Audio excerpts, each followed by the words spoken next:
Bienvenue dans ce 5e épisode de podcast dans lequel Adeline nous raconte comment elle s'est accrochée pendant 7 années de sa vie à une relation amoureuse qui s'avérera destructrice pour son développement personnel. Elle nous livre son parcours et évidemment toutes les clés qui l'ont aidée à sortir de cette relation toxique.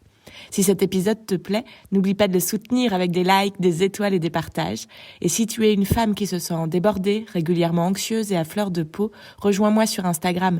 On y crée une vraie communauté de femmes qui se repositionnent au centre de leur vie pour la vivre et non plus la subir. Bonne écoute!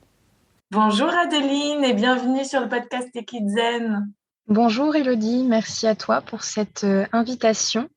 Écoute, avec grand plaisir. Alors, on va pas mentir à nos auditeurs. On a déjà échangé une première fois ensemble sur tout ça, mais le son était pas au top, donc on a décidé de refaire ça pour que on puisse transmettre vraiment tout ce qu'on avait envie de transmettre ensemble de manière qualitative.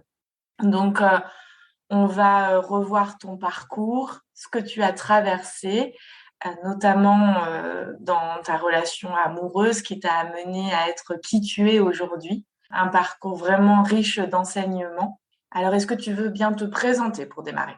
Oui, donc je suis psychologue, donc j'exerce dans le Morbihan et je propose des accompagnements en ligne.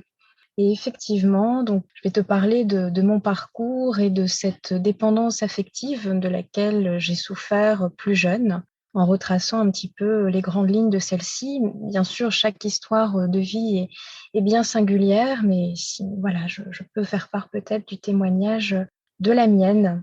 Ouais, tout à fait. On va voir que vraiment l'idée dans un premier temps est de plonger dans ton vécu, toi en tant que personne, et après, toutes les deux en tant que psychologue, on pourra amener quelques clés pendant l'épisode ou après, mais vraiment l'idée là est de recueillir comment tu as vécu les choses et quel était ton état d'esprit à ce moment-là pour que peut-être ça puisse parler à certaines personnes ou enseigner aussi des choses sur comment on peut vivre ce genre de choses et leurs évolutions. Est-ce que pour démarrer, tu peux nous en dire plus sur le milieu familial dans lequel tu as grandi? Oui, alors j'étais enfant unique, donc une enfant plutôt timide, introvertie. J'ai grandi dans une petite ville entourée principalement de mes parents et de mes grands-parents qui étaient très attentifs à mes besoins et qui sont apparus pour moi comme des figures d'attachement importantes, notamment ma grand-mère. Et donc j'étais une enfant aussi passionnée par les chevaux. J'ai commencé l'équitation relativement jeune et donc ça m'a permis aussi de effectivement trouver un équilibre, de m'ouvrir un peu aux autres et de m'épanouir. Donc voilà, c'était pour moi mon moment à moi et c'est par ces activités ressources que j'ai pu aussi m'épanouir pleinement. Et puis alors j'avais aussi donc une relation assez fusionnelle avec ma mère qui, elle, était très présente puisqu'elle travaillait depuis la maison. Donc j'ai eu une enfance plutôt épanouie avec des personnes effectivement à l'écoute de mes besoins. D'accord. Et alors, quel caractère tu avais, petite fille? J'étais une petite fille quand même assez en retrait. C'est vrai que j'avais peut-être des difficultés parfois à aller vers les autres, à trouver ma place dans les interactions avec les autres, peut-être aussi par effectivement le fait qu'on avait quand même une cellule familiale assez restreinte. Ma mère elle-même était enfant unique et donc voilà, je n'avais pas de frères et sœurs, donc j'étais très proche de mes parents. Donc c'est voilà, c'est ce qui m'a aussi après aidée par les activités de loisirs à développer aussi ce réseau, ce lien avec les autres et à m'ouvrir un peu plus effectivement à ces échanges avec d'autres enfants, plus tard d'autres adolescents. Donc voilà, une adolescente et une enfant plutôt réservée, je dirais, oui. D'accord, donc il y avait cette réserve, mais tu le dis, une enfance plutôt épanouie, avec les chevaux, des adultes à l'écoute. Oui. Est-ce qu'il y a eu un moment de bascule ou c'est à l'adolescence que des premières problématiques sont apparues? C'est vrai qu'à l'adolescence, voilà, je considère que pour moi, il y a eu vraiment 2 périodes bien distinctes. à savoir la période du collège et la période du lycée. Donc, j'étais plutôt épanouie, bien entourée au collège. Je faisais du théâtre, donc j'avais de bonnes relations avec les autres. Et au lycée, en revanche, c'est vrai que ça a été plus difficile pour moi, plus difficile de m'intégrer, de m'adapter. Et c'est là que les plus gros changements se sont opérés.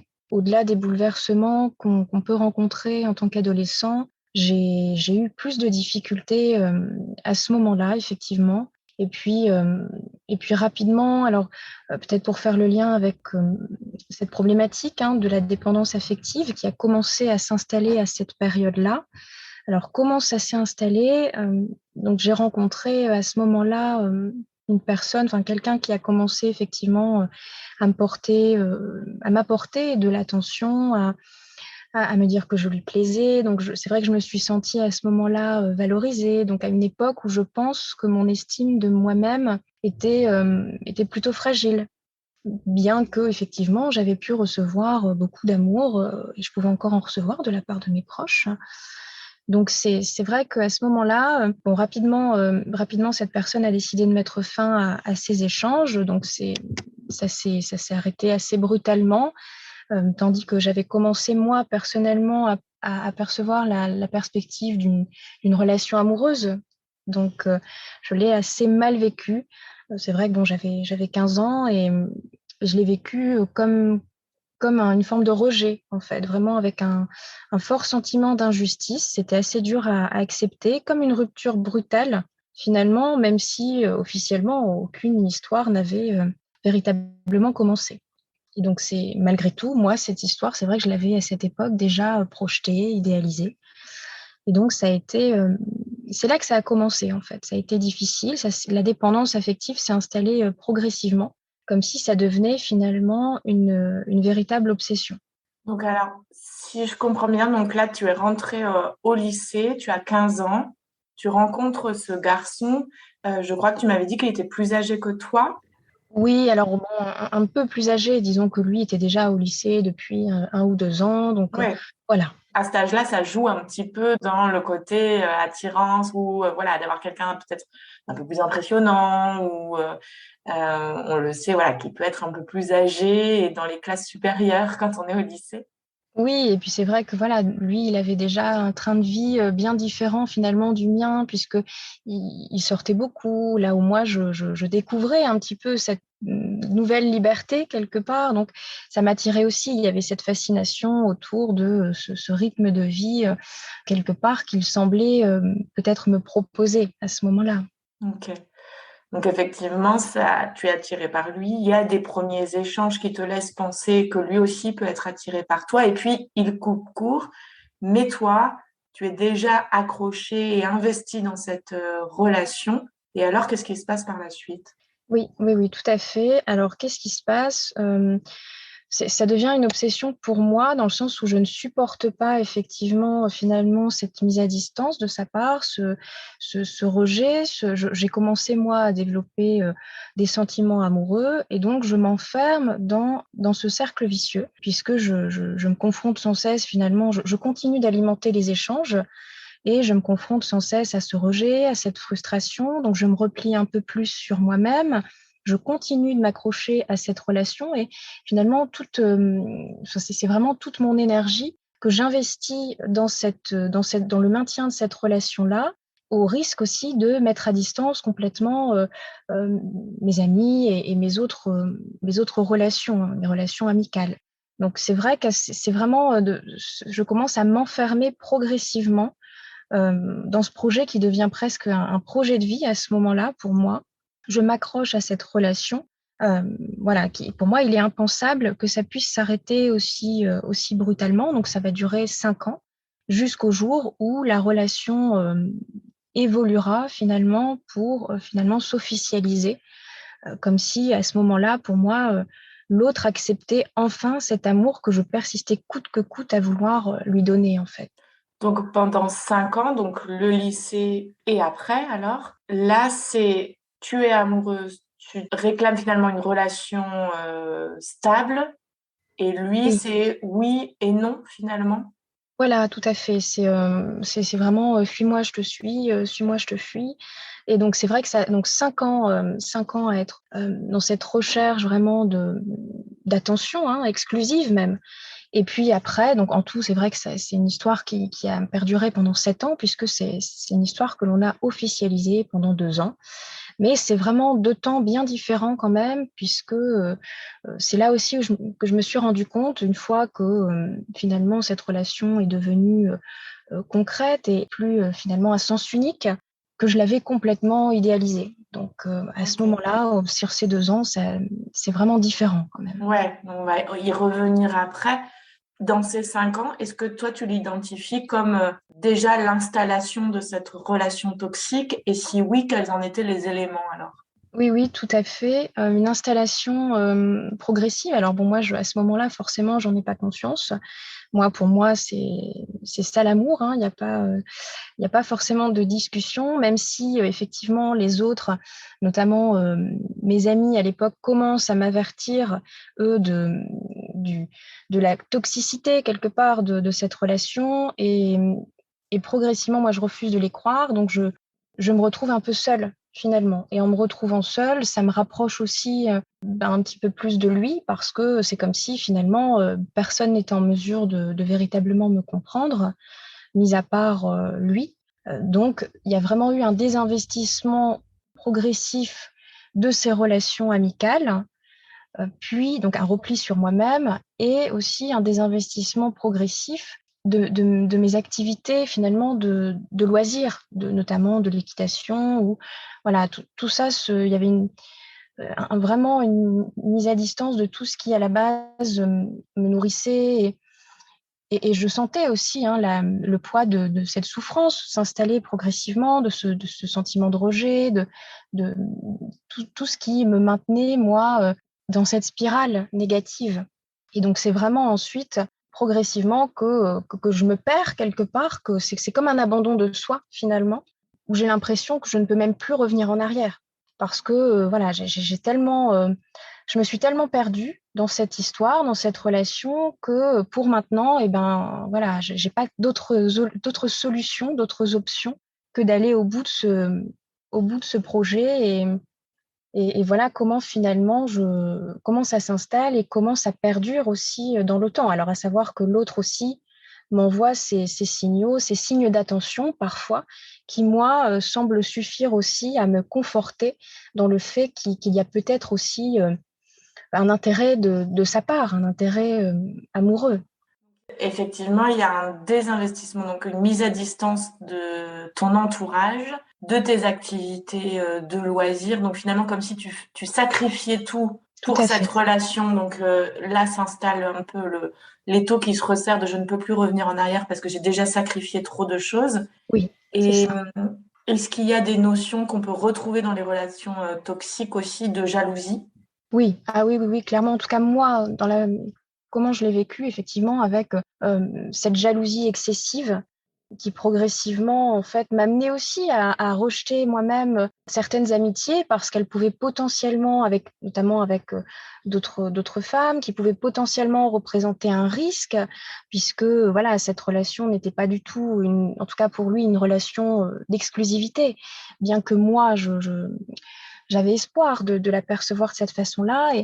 Et donc, forcément, voilà, toute cette jalousie qui me rongeait, hein, qui prenait de la place, et qui aussi m'éloignait un peu plus des autres, parce qu'il y avait forcément des personnes qui ne comprenaient pas mes réactions et qui les trouvaient excessives. Et voilà, c'était encore une fois quelque chose qui s'ajoutait à cette souffrance et à ce sentiment de solitude que je Mmh. pouvais ressentir. Oui, parce que j'imagine que même des amis ou des proches pouvaient devenir source de jalousie par rapport à lui. Tu avais ce sentiment-là? Oui, tout à fait. Surtout effectivement les autres femmes voilà, qui pouvaient, auxquelles il aurait pu, possiblement porter, plus d'attention, qu'à moi. Ou oui, c'était vraiment une jalousie, excessive, oui. Donc, à savoir que jalousie ne veut pas forcément dire relation toxique, mais en tout cas veut dire qu'il y a une insécurité Oui, de la part de l'un des deux et que c'est souvent quand même à explorer pour assainir les relations. Donc on voit que effectivement tu te renfermes là-dedans. Et autre sphère qui est touchée qu'on n'a pas encore évoquée, c'est la sphère scolaire. Oui, oui, oui, tout à fait. Il y a effectivement la sphère scolaire. Alors, c'est vrai qu'il y a aussi un autre élément que j'ai pas forcément évoqué, mais c'est par rapport effectivement à ce désinvestissement des activités, de mes activités, de loisirs. Il y a aussi un moment à ce moment-là, en fait, j'essaye de m'intéresser, lui, à ce que je considère comme étant ses propres centres d'intérêt. Donc, c'est là aussi que je me perds moi-même, comme je le disais tout à l'heure, comme je l'ai vécu comme un abandon de soi, parce que finalement, lui, en fait, était placé au cœur de ma propre existence. Donc, c'était cette recherche vraiment de fusion et vraiment dans ces centres d'intérêt qu'il pouvait lui-même avoir et moi-même qui peut-être ne me correspondait pas forcément, mais voilà, je me perdais aussi. Il y avait une confusion avec lui, ses aspirations, ses propres désirs et moi, ce que vraiment je désirais au plus profond de moi, finalement. Oui, tu te calquais à ses goûts à lui et en oubliant les tiens.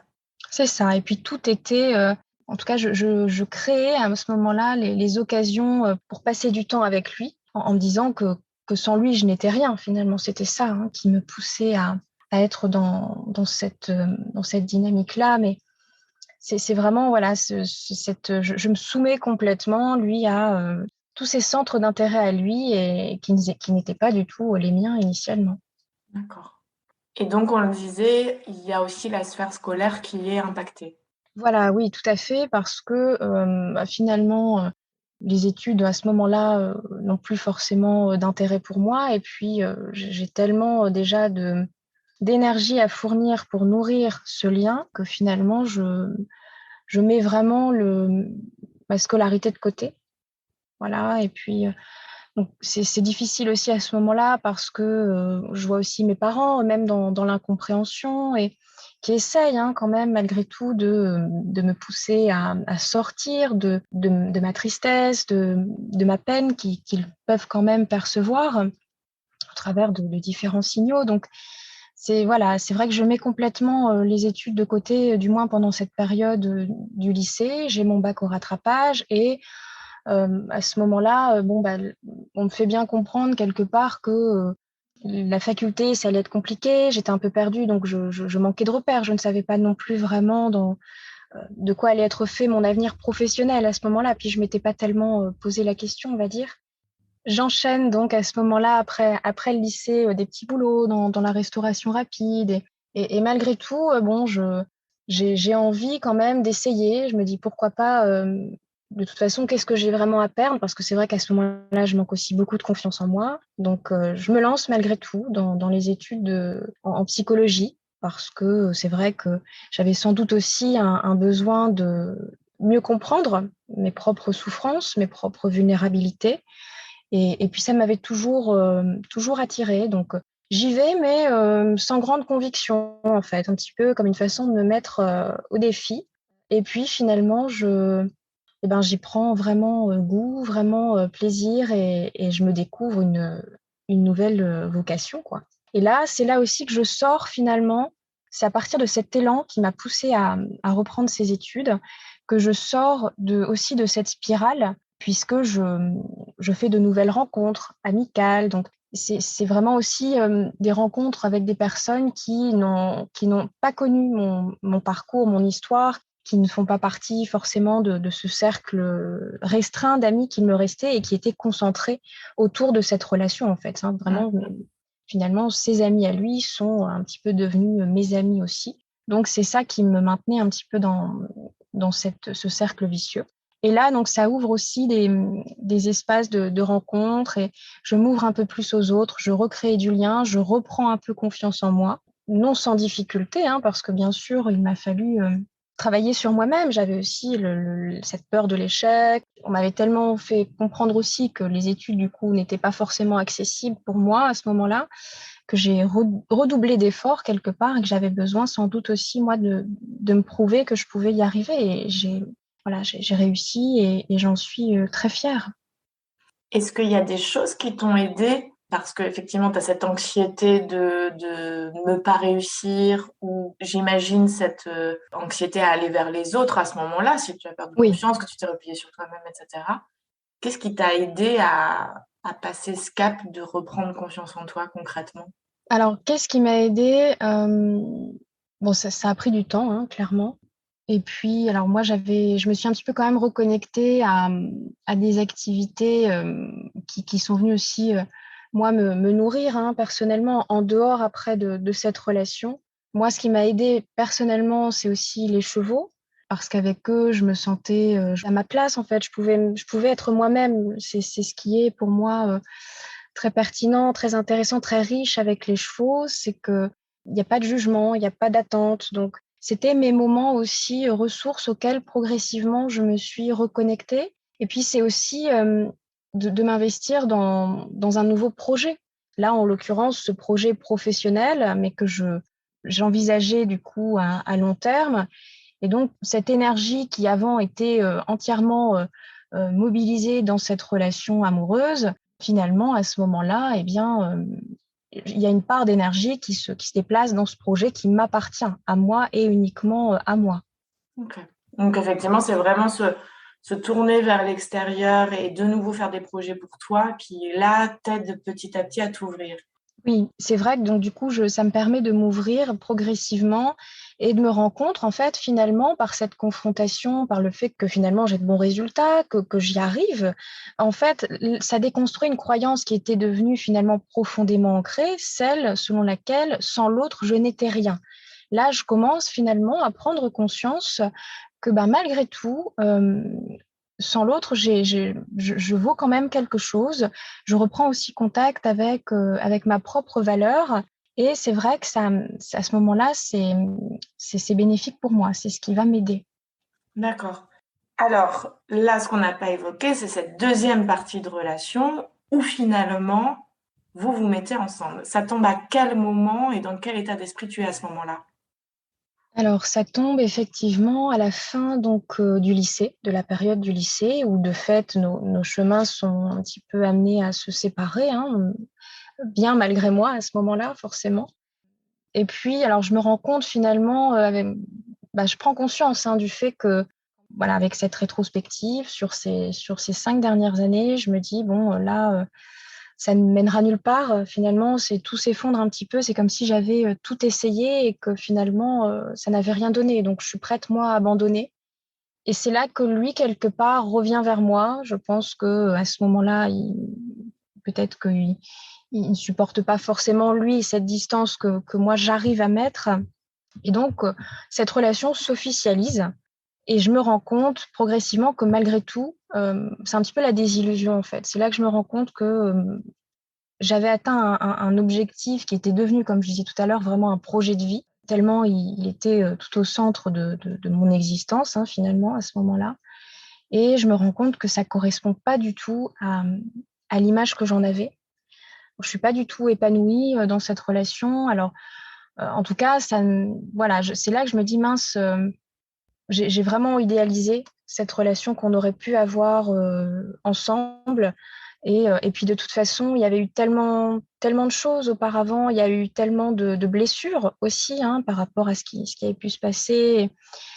Cette jalousie qui, malgré tout, persistait. Donc, voilà, ça a duré 2 ans. Et puis, un jour, là aussi, c'était difficile, prendre la décision de tout arrêter, de quitter la personne, parce que, encore une fois, quand on a investi toute cette énergie, toutes ces années, et qu'on s'est complètement perdu soi-même, en dehors, qu'on n'existe plus, en fait, en dehors de l'autre, enfin, c'est le sentiment que moi, j'en avais, et ben, c'est dur de tout quitter, parce qu'on se dit, mince, mais je suis arrivée quand même au bout du truc, quoi, de ce à quoi j'avais tant rêvé. Et finalement, là, je suis aussi confrontée à mes propres désillusions, en fait.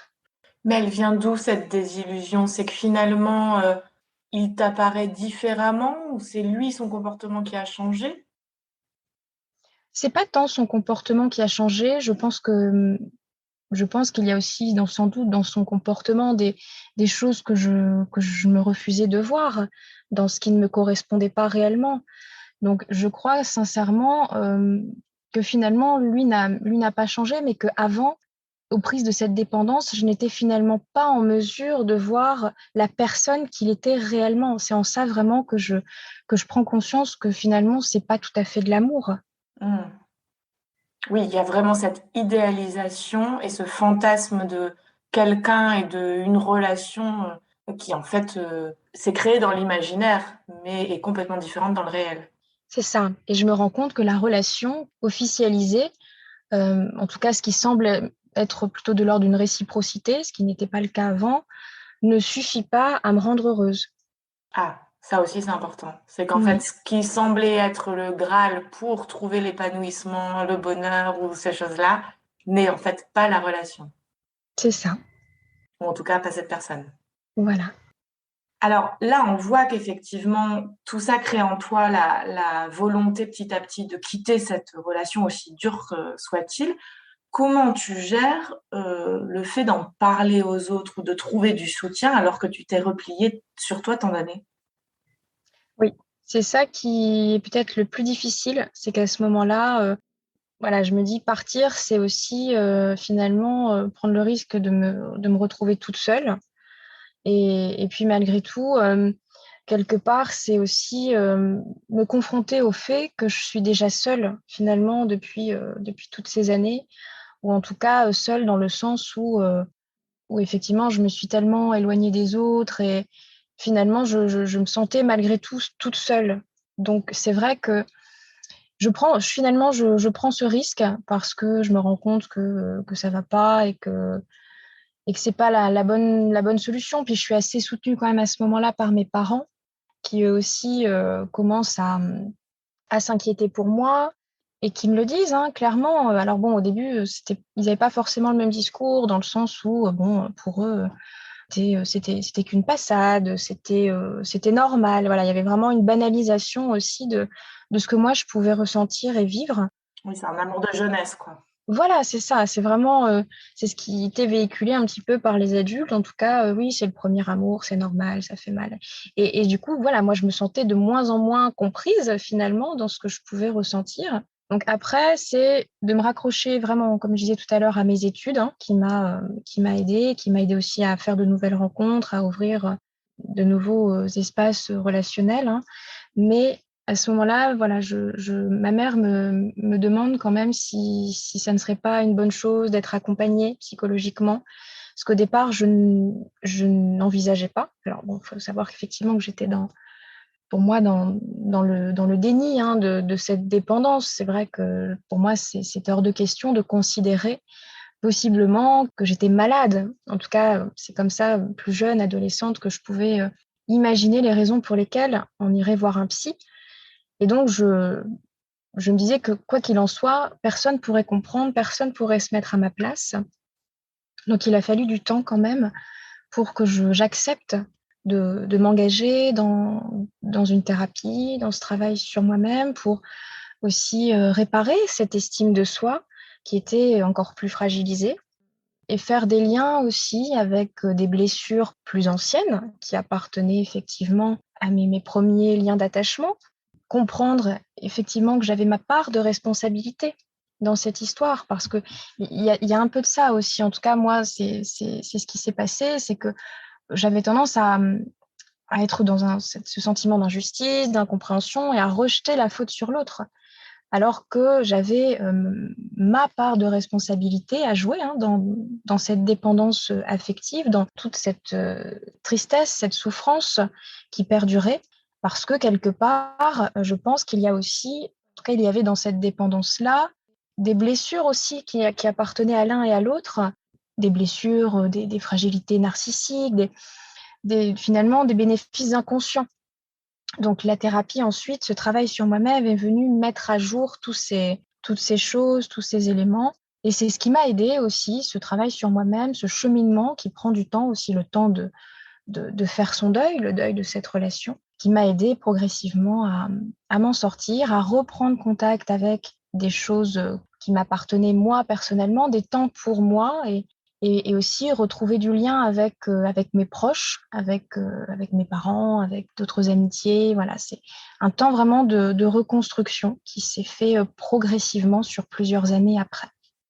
Je trouve ça essentiel, là, ce que tu évoques, parce que le fait d'avoir des parents aimants, à l'écoute, une enfance plutôt joyeuse et épanouie, n'empêche pas qu'il y ait eu des blessures. Je trouve ça essentiel parce que parfois on dit, ben, j'ai rien vécu spécialement, voilà, j'ai pas eu de traumatisme, j'ai pas eu tout ça qui pourrait expliquer que, et alors on va pas aller forcément consulter parce qu'on se sent pas légitime. Or, en fait, l'idée n'est pas d'accuser nos parents d'eux ou de choses comme ça, c'est vraiment de se dire, mais en fait, quand on grandit, on vit des choses qui peuvent être douloureuses et qui ont eu des conséquences sur notre construction, sur nos actions et donc sur le résultat de relations abîmées aujourd'hui.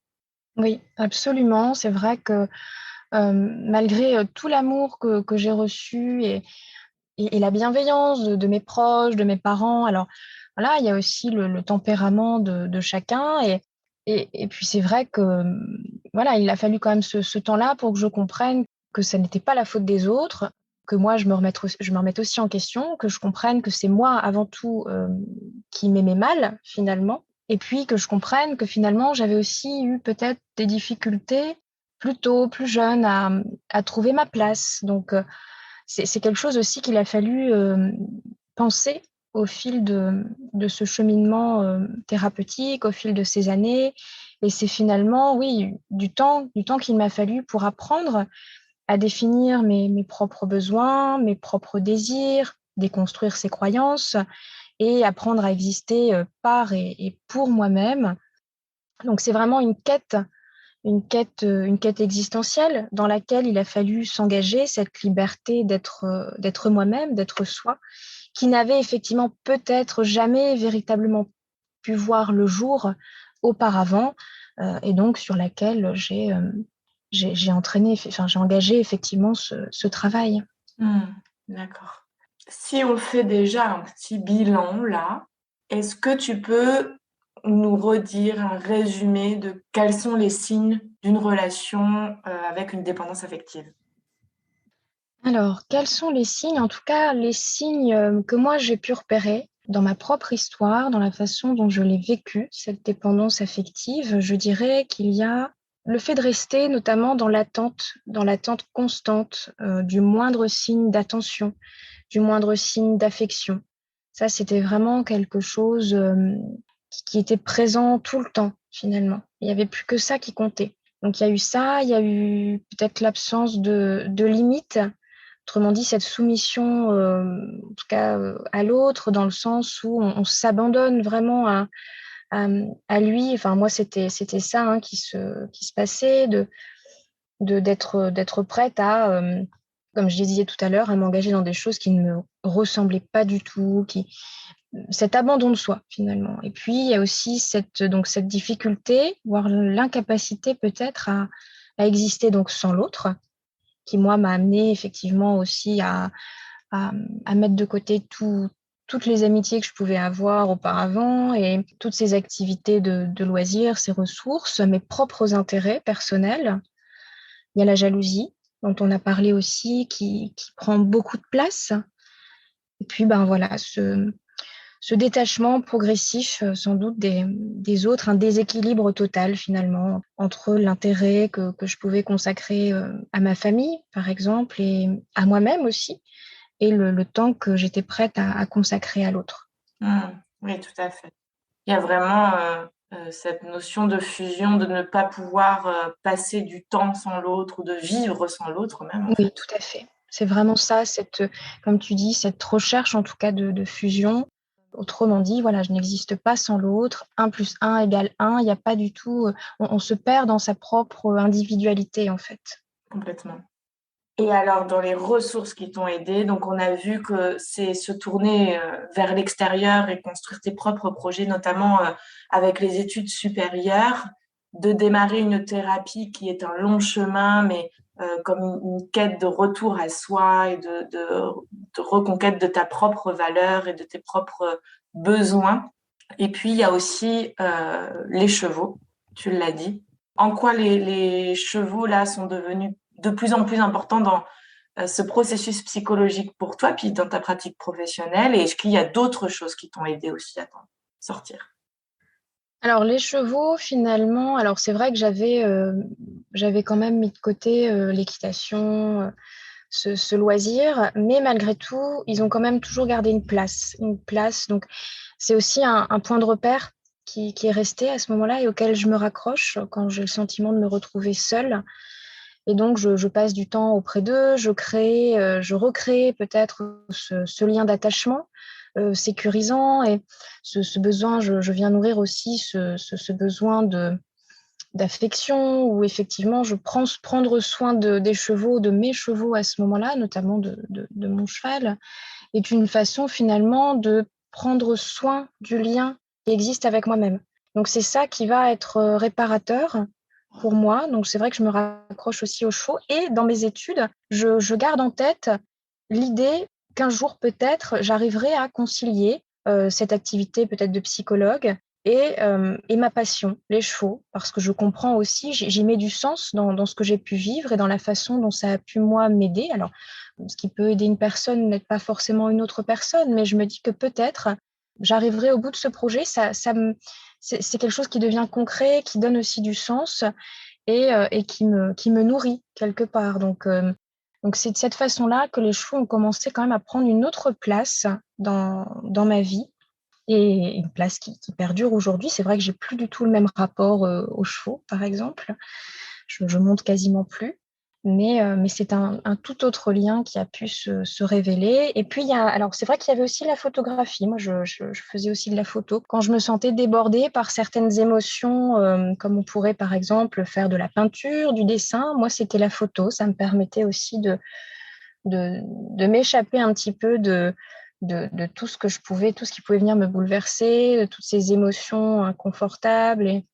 Donc, c'est vrai qu'il y a eu ça. Il y a eu aussi un livre. Alors, je ne lisais plus beaucoup à cette époque-là et je me suis ensuite réconciliée avec la lecture.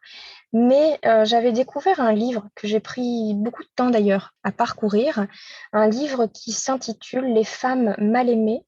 Alors, j'ai peur de d'écorcher le nom de Mariella Michelena, je crois, si je ne prononce pas mal son nom. Je le mettrai en description. Voilà. Et donc, c'est vrai que c'est un livre qui retrace le parcours de personnes, notamment de femmes, qui peuvent ici être aux prises de leur souffrance dans leur relation amoureuse. Et en fait, même si j'ai mis du temps à l'ouvrir, à le parcourir, c'est vrai que je lui ai toujours fait une place particulière sur l'étagère finalement, parce que ne serait-ce que par ce titre, Ces femmes mal aimées, j'avais le sentiment d'appartenir peut-être à une catégorie de femmes, en tout cas de me retrouver dans quelque chose. Ça venait poser des mots déjà avant de prendre conscience qu'il s'agissait plutôt d'une relation de dépendance. Ça venait déjà éclairer peut-être des difficultés, les problématiques que je pouvais rencontrer. Et donc, c'est vrai que c'est plus tard que j'ai ensuite, qu'il y a eu d'autres prises de conscience qui se sont opérées. Mais voilà, c'est quelque chose qui m'a assez interpellée rapidement, ce livre-là. Ok, très intéressant. Alors, pour les dernières questions, tu dirais que ça a renforcé et ou fragilisé quoi chez toi ce parcours? Euh, alors, ça a renforcé mon envie sans doute d'être psychologue, d'être à l'écoute des mots, MAUX, des autres, de les accompagner. Ça a renforcé aussi quelque part, enfin, ça m'a permis de prendre contact vraiment avec ces blessures qui étaient profondément ancrées, sans doute, comme je le disais, depuis plus longtemps, et de travailler de consolider cette estime de moi-même. Ce que je n'aurais peut-être jamais eu l'occasion de faire si je n'avais pas vécu cette histoire. Donc, ça m'a permis de me repositionner par rapport vraiment à mes propres valeurs, mes propres besoins, mes propres désirs, de m'engager dans une direction qui était en accord avec moi-même. Voilà. Et alors, qu'est-ce que ça a pu fragiliser? Ça a pu fragiliser ma peur du regard des autres, sans doute, effectivement, cette peur du jugement. Mais malgré tout, encore une fois, voilà, c'est quelque chose qui se reconstruit progressivement au fil de ce cheminement, au fil des années. et à force de gagner aussi en estime de moi-même. Et puis, voilà, c'est quelque chose qui fait partie, quoi qu'il en soit, de mon histoire. Et si on ne peut pas changer le passé, on peut toujours modifier son rapport au passé. Et voilà, j'essaie de m'en saisir de cette façon-là aujourd'hui. Et puis, ça m'a aussi peut-être donné l'envie et cette sensibilité d'accompagner des personnes qui peut-être rencontrent, alors bien différemment bien sûr, mais qui rencontrent elles-mêmes des difficultés, des problématiques relationnelles. Oui. Oui, on voit qu'aujourd'hui, dans ta pratique, la relation et les chevaux font entièrement partie du processus. Oui, oui, c'est vrai que c'est quelque chose.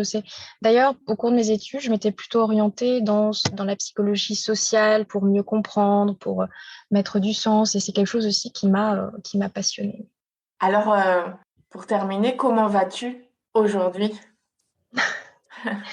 Alors, comment je vais aujourd'hui? Eh ben, écoute, alors, je suis déjà épanouie en amour. Ça, c'est depuis quelques années, et c'est vraiment un beau cadeau qui me semblait pourtant inespéré. Il y a de ça encore peut-être 5 ans. Donc, comme quoi, effectivement, le chemin est long, certes, mais c'est possible.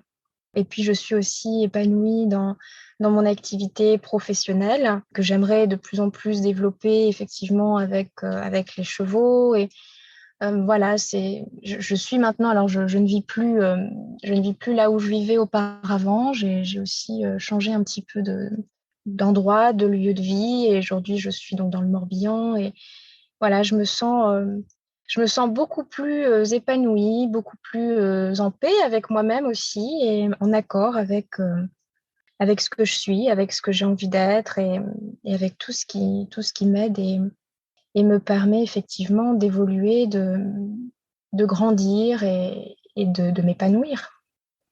C'est magnifique. Est-ce que tu penses qu'on a fait le tour de tout ce qui était important d'évoquer ou tu aurais d'autres choses à compléter? Alors je pense, oui, je pense qu'on a fait le tour. Alors peut-être simplement de rajouter effectivement qu'aujourd'hui j'ai fait aussi le choix d'être un peu présente sur les réseaux, sur Instagram.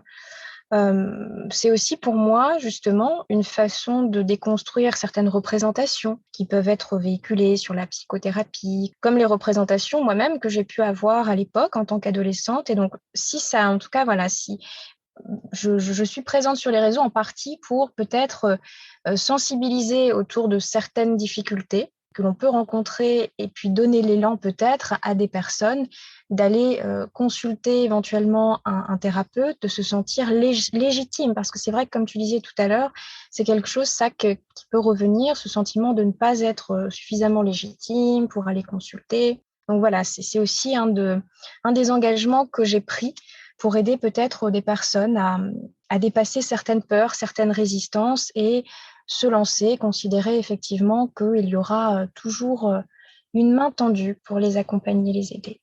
Mmh. Et donc on te retrouve sous le nom de Pégase Psy sur Instagram. Oui, tout à fait. C'est bien ça. Eh bien écoute, merci beaucoup, beaucoup pour, tout ce partage parce que c'est vraiment un exercice pas évident de revenir, sur, une aussi grande partie, sinon toute une partie de sa vie, avec son lot de difficultés et puis, voilà, de confidences par rapport à tout ça. Donc vraiment un grand, grand merci pour, ton partage et ta sincérité. Eh bien, merci à toi. Et puis, j'encourage, effectivement tout le monde, à suivre ce que tu fais et à ne pas hésiter à venir nous contacter s'ils ont, des questions, des remarques, ou tout autre, commentaire sur tout notre échange. Tout à fait. Merci, merci à toi, Elodie, pour ta bienveillance. Et c'était pour moi un grand plaisir. Avec grand plaisir. Allez, au revoir tout le monde. Merci d'avoir écouté cet épisode jusqu'au bout. Si vous appréciez ce programme, n'hésitez pas à le soutenir de manière totalement gratuite, en le partageant autour de vous, en vous abonnant et en laissant un avis. Je vous dis à très vite pour une vie plus zen au quotidien.